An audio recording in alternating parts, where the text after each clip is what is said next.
네, 김기성 앵커가 꼽은 이슈잇 함께하도록 하겠습니다. 우선 미중 간 반도체 패권 전쟁이 본격화되면서 우리 업체의 피해도 좀 우려가 되고 있는 상황이다.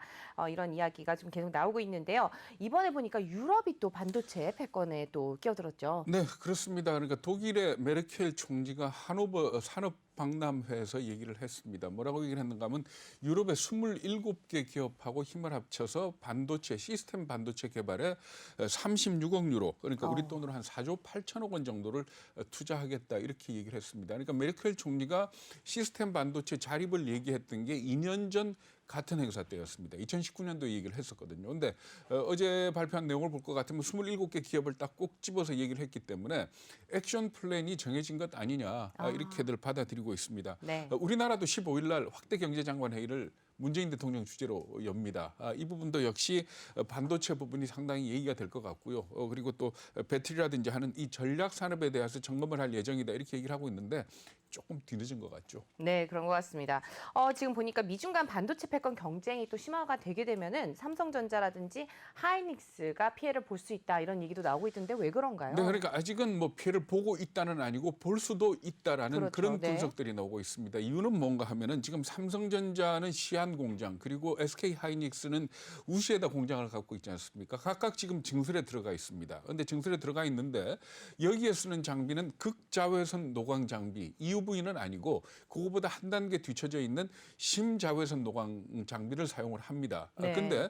삼성전자나 SK 하이닉스가 수입을 해와야 되지 않습니까? 그렇죠. 그러니까 공장을 다 지어놓고 마지막 단계에 그 장비들을 수입을 해와야 되는데 만약에 미국하고 중국하고 반도체 갈등이 심해지게 된다면은 어느 회사가 수입하느냐가 아니고 중국에 그런 장비 들어가는 걸 막을 수가 있을 거다. 그렇게 된다면 막대한 돈을 투자를 해서 공장을 만들어 놓고 그 장비가 없으면 공장이 못 돌아가거든요. 그렇겠죠. 그런 의미에서 혹시나 앞으로 이 미중 간의 반도체 갈등이 심화된다면은 피해를 볼 수도 있다라는 그런 얘기를 하고 있는 겁니다. 네.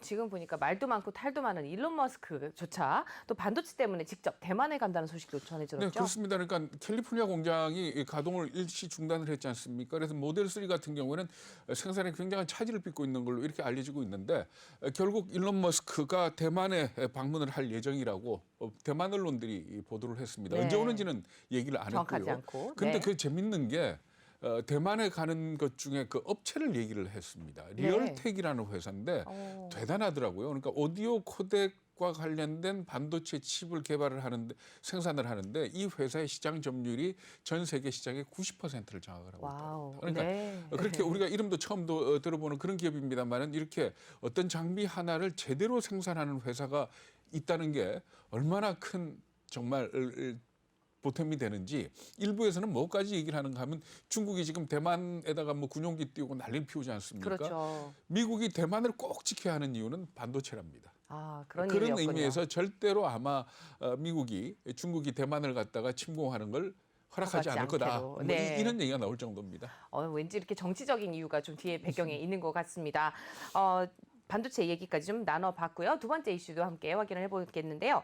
몬테네그로가 중국의 1대1로 사업에 참여를 했다 곤욕을 치르고 있다고요? 네, 그러니까 몬테네그로가 그 아드리아해, 그러니까 그 발칸 반도하고 이탈리아 사이에 있는 바다가 아드리아해 아닙니까? 네. 그 아드리아해에 접해 있는 나라인데 굉장히 풍광이 좋고 뭐 그렇다 그럽니다. 그런데 문제는 뭔가 하면은 이 몬테네그로가 중국의 1대1로 사업에 참여를 해가지고 네. 아드리아해에서 세르비아를 잇는 고속도로를 건설을 했다 그럽니다. 그런데 이때 필요한 돈, 그러니까 전체 공사비의 85%에 해당되는 10억 달러를 중국 수출입은행에 해당되는 중국 진출구은행으로부터 대출을 받아서 사용을 했거든요. 네. 그런데 이게 갚아야 되는 게 금년 7월이랍니다. 네. 그런데 그 돈을 빌리면서 국토의 일부를 담보로 맡겼다 이런 기사가 나오고 있어요. 그래서 이 돈을 갖다 갚지 못하면 결과적으로 그 담보로 맡겼던 무언가를 내줘야 되는 그런 상황인데 이것과 관련해서 유럽 언론들이 보도하고 있는 걸 보면 아무래도 아드리아해에 있는 항구가 아니겠느냐. 그렇게 된다면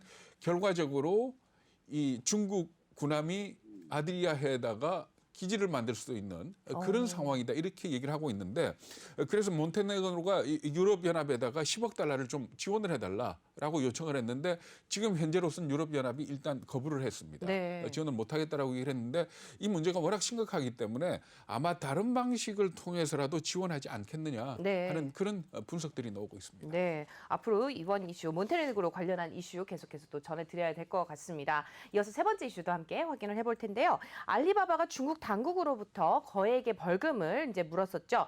근데 또 뭐 그만해서 다행이다 이런 분석도 나오고 있다고 합니다. 근데 아직은 안심하긴 이르다 이런 보도가 또 나왔다고요. 네, 월스트리트 저널이 분석을 한 겁니다. 그러니까 알리바바 주가를 보면은 간밤 말고 그저께 밤 네. 같은 경우에 얼마나 뉴욕 시장에서 올랐는가 하면 9%가 넘게 올랐고 오. 어저께 홍콩 시장에서도 7% 넘게 올랐습니다. 물론 오늘은 조금 조정을 받더라고요. 한 1% 정도 떨어졌는데 이걸 두고 시장에서는 뭐라고 해석을 하는가 하면은 불확실성이 해소됐다. 네. 그러니까 아무리 벌금이 크기는 하지만 불확실성이 더 무서운 건데 이 불확실성이 없어졌으니까 알리바바가 앞으로 괜찮아지지 않겠느냐.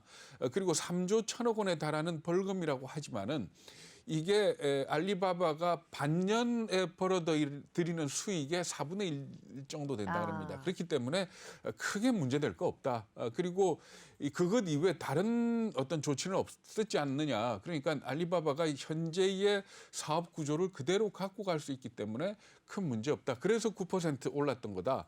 이렇게 해석을 하고 있는데 월스트리트 저널은 뭐라고 얘기를 하는가 하면 기본적으로 중국 당국이 빅테크 기업, 인터넷 네. 기업들에 대한 규제를 강화를 하고 있고 이게 끝이 아닐 것 같다. 그리고 특히 알리바바에 대해서는 이걸로 과연 끝이 나겠느냐 하는 의문부호를 단 겁니다. 그러면서 네. 이게 규제의 끝이 아니고 시작의 끝이다. 이제 막 시작했다. 이제 시작했다. 네. 이렇게 해석을 하고 있는 겁니다.